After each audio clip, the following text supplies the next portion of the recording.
Good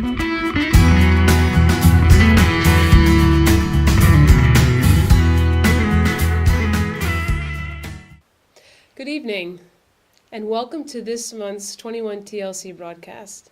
My name is Dr. Barbara Russell, and I'm here this evening with Mrs. Cyndi Moss, our lead high school principal. Our topic for this evening is high school program planning and graduation requirements. And we hope to leave you feeling better informed about the course selection process for your high school student and the graduation requirements, because they've changed a little bit, that are in place for our students graduating in 2019 and later. So let's begin with some information that pertains to our youngest incoming high school students, if that's okay, our freshmen, current 8th graders. And we wanted to think about, or point out to you, what we begin to think about as they embark upon this journey into high school. So Mrs. Moss, what do we need to think about as we guide our incoming 9th grade students about their academic and their extracurricular choices over the next 4 years? There's actually a lot to think about. During the freshman year, our students typically take 7 credits. They enroll in a math, an English class, a social studies class, a science course, 2 electives. And if a student's thinking about going to college or could think about going to college, we typically recommend one of those electives being a world language, and them taking at least 2 years of the world language. And our students also take health and phys ed. I should point out that although most freshmen take our Earth Systems course, this year we were actually able to add a meteorology and astronomy course that are semester courses, and students can actually opt out of the Earth Systems course and take those instead. And there's also an opportunity for our students to take the biology course rather than the Earth Systems course. But they must complete a total of 7 credits in science and mathematics over their 4 years in high school, 3 of which must be a science course. And of the science courses, biology is the one course that is required of students. Okay, so let's talk a little bit about the science piece. I appreciate that you mentioned the new additions to the program planning guide. They're very exciting. Nice to offer some different sorts of science courses that we're really hoping pique the interest of our students. Why do students have to take biology? Of all the sciences that we have available to our students, that's the one course that's required of them. Can you help us to understand why? Sure. This is because the state actually requires our students to take and pass a Keystone exam at the end of a biology course. And that's typically done by the end of 10th grade. They need the course as preparation for that Keystone exam, and then they have to take the exam at the end of the course. In order to provide them enough opportunities, that is a 10th grade. By the end of 10th grade, they must do it. Okay. And we should also point out that our state has gone back and forth just a little bit with those Keystone requirements.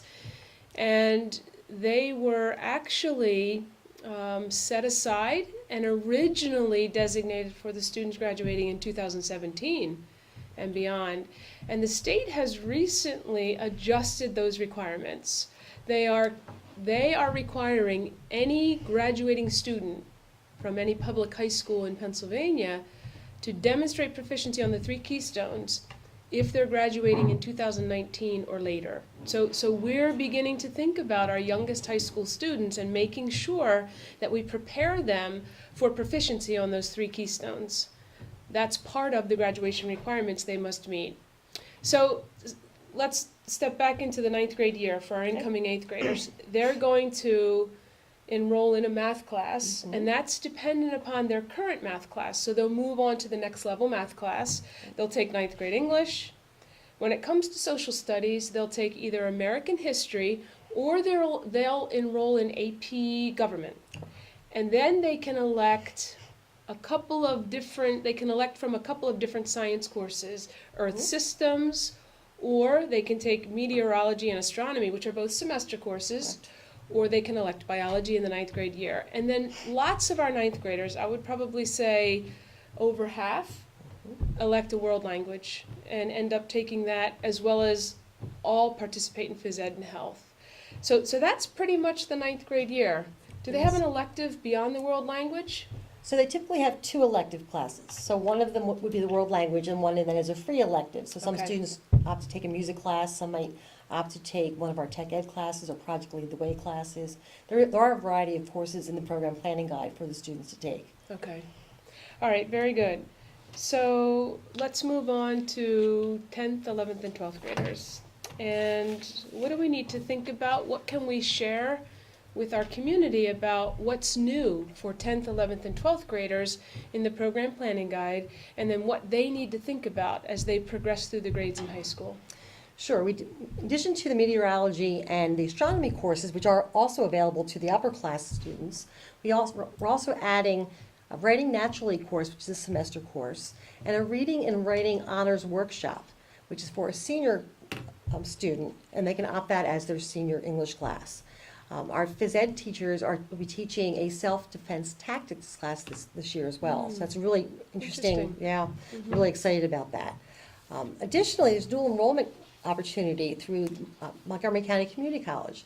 They'll be offering an introductory Mandarin Chinese course where students can get some college credits in addition to the high school credit. And there is a fee for that course. Okay, but they can qualify for college credit. Correct? Through Montgomery County Community College? That's correct. What are the criteria students have to meet to be able to enroll in a dual enrollment course? Typically, students have to be at least 15 years old. Okay. And that's really the basis. They have to be interested in the course. Okay. If it's a course that's at the college itself, they have to be able to get there, the transportation. There are some online courses they can take, but all of the Montgomery County Community College dual enrollment courses go through our counseling center. And the counselor has the application for it and can guide the students through it. So if a student wants to take a dual enrollment class, they certainly can, Okay. something through the college. They just have to speak with the counselor. Okay, and is there a placement test that they're required to participate in before they can enroll in a Montgomery County Community College course?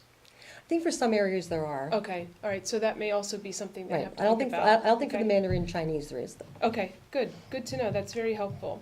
So as our students progress through the grades and prepare to graduate by the time they're seniors, how many credits do they have to earn all total? They need to have 25. Okay, what does that look like each year roughly? Sure. So it looks different for our current seniors and juniors, and for our freshmen, it's changing. So if the freshmen next year and our upcoming sophomores, it's going to be a little bit different.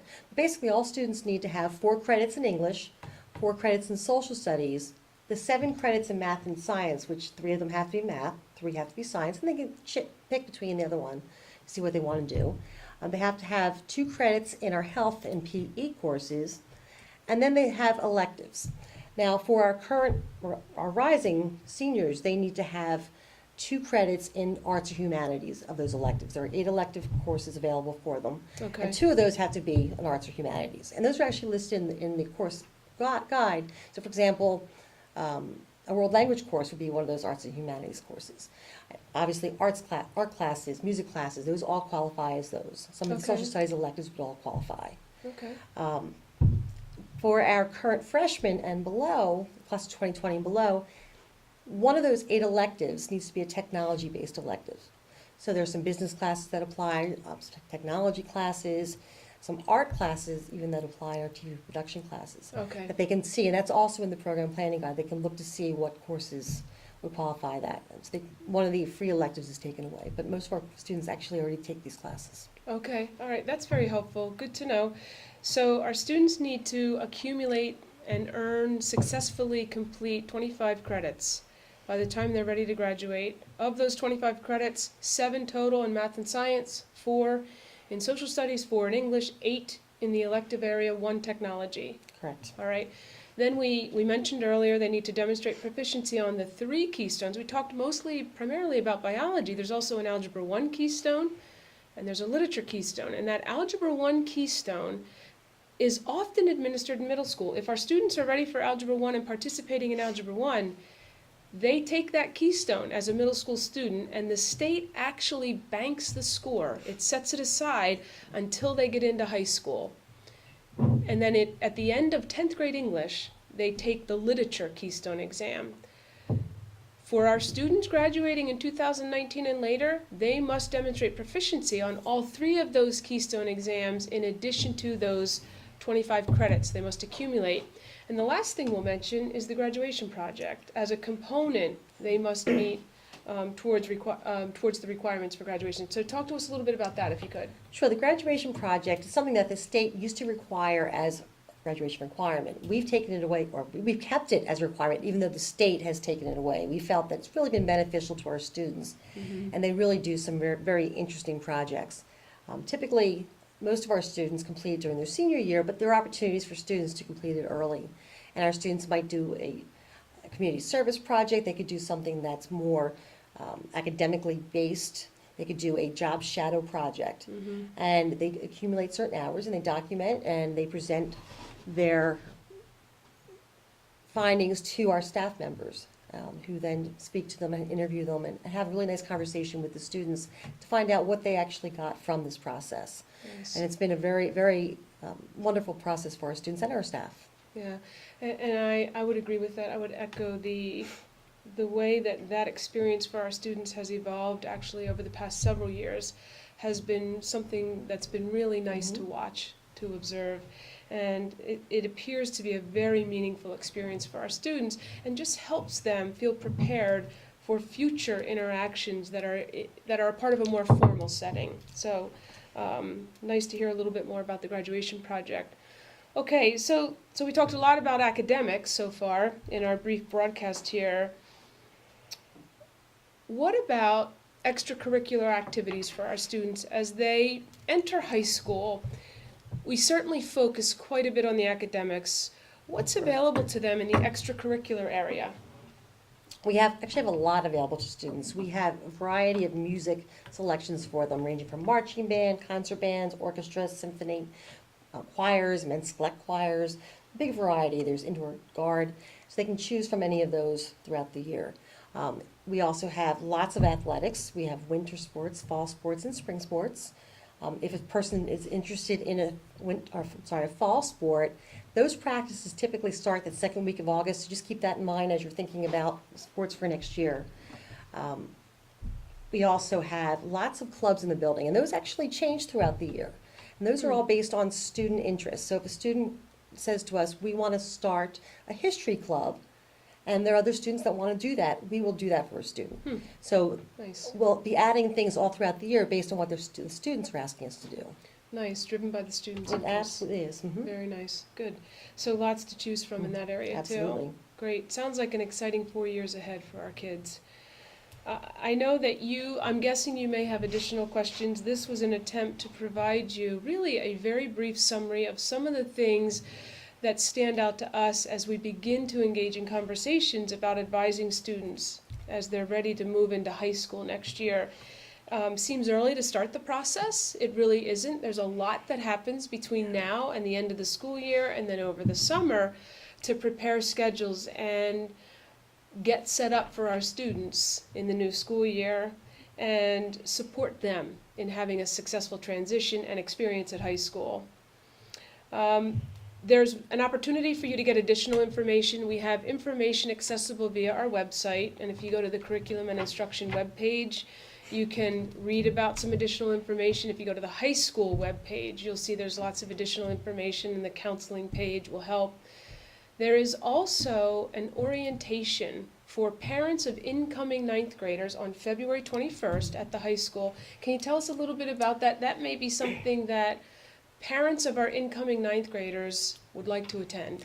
Absolutely. That night actually starts in our auditorium, and we give a brief overview about graduation requirements, some things the high school has to offer, introduce some of the key players in the high school so parents have an idea of who we are. Nice. We also talk to the parents about some of the AP opportunities for students. We have a lot of 23 advanced placement courses at the high school where students can feasibly get college credit as well. So after that, then our teachers are up in the cafeteria and they're waiting for the parents. We have an academic fair basically, so parents can go up and they can talk to the teachers about the courses they offer, about what the different levels mean, prep level, academic level, college prep, honors, AP, the different electives they have, and really get any of the questions answered that they might have. Nice. And in my experience, they've had opportunities to interact actually with teachers of these courses. They do. Or teachers that will actually at some point maybe have their children in class. And we also have some students come too. So Okay, parents can ask some of nice. our current students some questions that they might have about some of the coursework. Good. We didn't talk much about the vocational technical school, but that's another opportunity available to our students. Less ninth graders than maybe 10th, 11th, and 12th graders end up participating and attending our VOTEC school. But our students, should they choose to, have the opportunity to attend the North Montco Vocational Technical Career Center. And that's connected to the North Penn School District. It's really on their campus. And there's lots of wonderful selections there for our students as well, should they want to opt for some of the opportunities available through the VOTEC school. You want to mention just a Right. few of And- those? And students who choose to do that will spend a half a day at the tech school and then a half a day with us. So they'll do their technical training at the tech school, and they'll take their core classes at PV High School. Great. So they get a mix of both. And they have some really fun courses for the students to take. Some cosmetology, there's some food service courses, there's mechatronics, and they get to build robots and go to competitions, some Great. horticulture, some really nice programs for students. And they have tours available for parents, and kids can go see what's going on, and counselors have much more information about the tech school. Good. So any questions, parents can feel free to reach Oh. out to their counselor, their child's counselor, or building principal. Any questions about Hospital. any of these items, Great. we can all help out with those. Good. So hopefully we've touched upon some things that you may be wondering about, and we've left you wanting more. And we'll invite you to attend on the 21st if you have an incoming ninth grader. We invite you to reach out to your child's counselor or house principal at the high school, lead principal, if you have questions about your upperclassman and his or her scheduling.